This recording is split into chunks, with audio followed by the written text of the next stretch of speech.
जो year long issues है, hydrogen vehicles, electric vehicles, batteries and all that, तो उस पर क्वेश्चन थे। एसडीजी पे था, sustainable development goals, and regular question from optional as well. मुझे अगर पूछे तो मैं बोलूँगा रिसोर्सेज ज़्यादा है तो इसका बेनिफिट है अगर आप इंटेलिजेंटली वो यूज़ कर सके तो। अगर ऐसा नहीं सभी पढ़ने लगे तो फिर वो दिक्कत हो जाएगी। आप इंटेलिजेंटली स्मार्ट वर्क करें तो फिर अच्छा। बुक लिस्ट थोड़ा सा बता दीजिए। बुक लिस्ट तो स्टैंडर्ड बुक लिस्ट है। स्मार्ट वर्क कीजिए, जो बुक रिसोर्स से आप ज़्यादा से ज़्यादा क्वेश्चन सॉल्व कर पाएंगे ऐसा ही बुक लीजिए, उसको ही स्टिक रखिए और करंट अफेयर्स उसमें ऐड करते जाइए। For example, welcome to 9 ultimate. अभी हमारे साथ एक सर जुड़ चुके हैं जो कि अभी भी यूपीएससी का इंटरव्यू देख करके आए हैं। सबसे पहले सर कैसा इंटरव्यू रहा? अच्छा था, मिक्स था एक्सपीरियंस। कुछ क्वेश्चंस के आंसर्स आए, कुछ नहीं आए, सो मिक्स था एक्सपीरियंस। कितनी देर इंटरव्यू चला sir? 30 minutes exact. 30 minute. Sir अपना नाम और एजुकेशनल बैकग्राउंड बताइए। ओके, मेरा नाम है वसंत दाभोलकर। मैं महाराष्ट्र से आता हूँ और मैकेनिकल इंजीनियरिंग में मेरा ग्रेजुएशन है।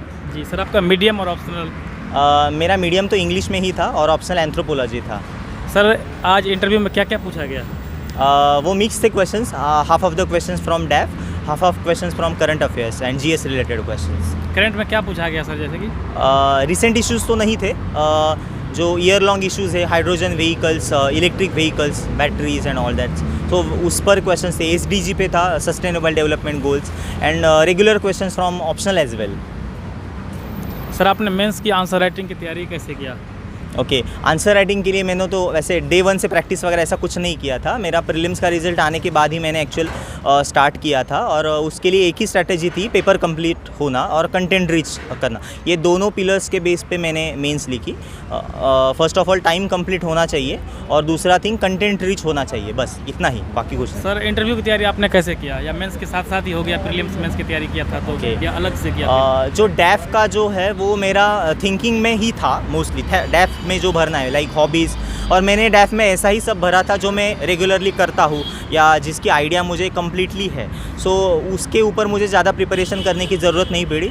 सिर्फ करंट अफेयर्स के लिए मैंने सिर्फ वो ब्रशअप किया और कम्युनिकेशन स्किल्स कैसे है वो सिर्फ जज किया, बाकी कुछ नहीं। सर कुछ नए लोग जो तैयारी शुरू करते हैं बड़ा कन्फ्यूजन रहता है ऑप्शनल को लेकर, तो ऑप्शनल का चयन कैसे करें सर? ओके, ऑप्शनल ऐसा ही चूज़ करिए जिसमें आप इंटरेस्टेड हो और वो प्रैक्टिकल एस्पेक्ट में आप यूज़ कर सके। जैसा कि होता है सर तैयारी जब लोग शुरुआत करते हैं तो पहले ओके, वो डिपेंड है पर्सन टू पर्सन, पर आप क्या कीजिए, टॉपर स्टॉक है वो सुन लीजिए या कोई बड़े सीनियर जो है जिन्हें यूपीएससी का, उनसे पूछ लीजिए और ख़ुद को जो एडेप्टेबल है वो।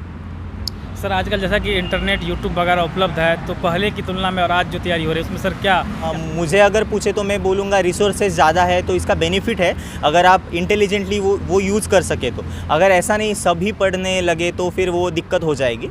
आप इंटेलिजेंटली स्मार्ट वर्क करें तो फिर अच्छा है, क्योंकि जितने ज़्यादा रिसोर्सेज है, जितनी ज़्यादा कंपटीशन है, उसका बेनिफिट स्टूडेंट्स को होता है क्योंकि free of cost material available रहता है। सर प्रीलिम्स की स्ट्रेटजी और बुक लिस्ट थोड़ा सा बता दीजिए। बुक लिस्ट तो स्टैंडर्ड बुक लिस्ट है। स्मार्ट वर्क कीजिए, जो बुक रिसोर्स से आप ज़्यादा से ज़्यादा क्वेश्चन सॉल्व कर पाएंगे ऐसा ही बुक लीजिए, उसको ही स्टिक रखिए और करंट अफेयर्स उसमें ऐड करते जाइए। फॉर एग्जांपल आप पॉलिटी पढ़ रहे हैं लक्ष्मीकांत और करंट में कुछ आया तो फिर वही चैप्टर रिवाइज कीजिए। जैसे सपोज गवर्नर के बारे में कुछ आता है और एक्स्ट्रा पॉइंट अगर आपको करंट अफेयर्स में लगे तो लक्ष्मीकांत के नीचे ही राइट डाउन करने का। सो फिर वो एक्स्ट्रा करंट अफेयर्स रिवाइज करने की ज़रूरत नहीं पड़ती। वो combination wise static plus current का स्टडी आपका हो जाता है। सर यूपीएससी के साथ साथ कई लोग पीसीएस का भी पेपर देना शुरू कर देते, क्या वो कहाँ तक सही है सर? वैसे तो मैंने भी दिया था, not as a plan B but as just hobby kind of thing, मतलब ऐसे ही दिया था। It depends on person to person. दोनों की तैयारी जैसे कि पीसीएस होता है किसी राज्य का, दोनों में डिफरेंस है या फिर? It depends on the state. Maharashtra state में लॉट ऑफ डिफरेंस है क्योंकि रीजनल क्वेश्चंस पूछते हैं, पर मैंने सुना है यूपी पीएससी वगैरह मोस्टली यूपीएससी के लाइन पर ही होते हैं। तो अगर स्टूडेंट्स कंफर्टेबल है तो प्रीलिम्स तो देना चाहिए क्योंकि इतना कुछ एफर्ट नहीं होता, एक दिन में एग्जाम हो जाते हैं। और अगर वहाँ सिलेक्ट हो जाते हैं तो फिर यहाँ वो एक कंफर्ट जोन में चले जाते हैं, तो फिर इट्स गुड कि आप टफ एग्जाम लाइक यूपीएससी की प्रिपरेशन कर सकते हैं। पर दोनों का बैलेंस रखना चाहिए, ऐसा मुझे लगता है। सर 5 तारीख को यूपीएससी प्रीलिम्स का एग्ज़ाम होने जा रहा है, 5 जून को, तो सर उसमें क्या करना चाहिए कुछ नए लोग जो बैठेंगे वो?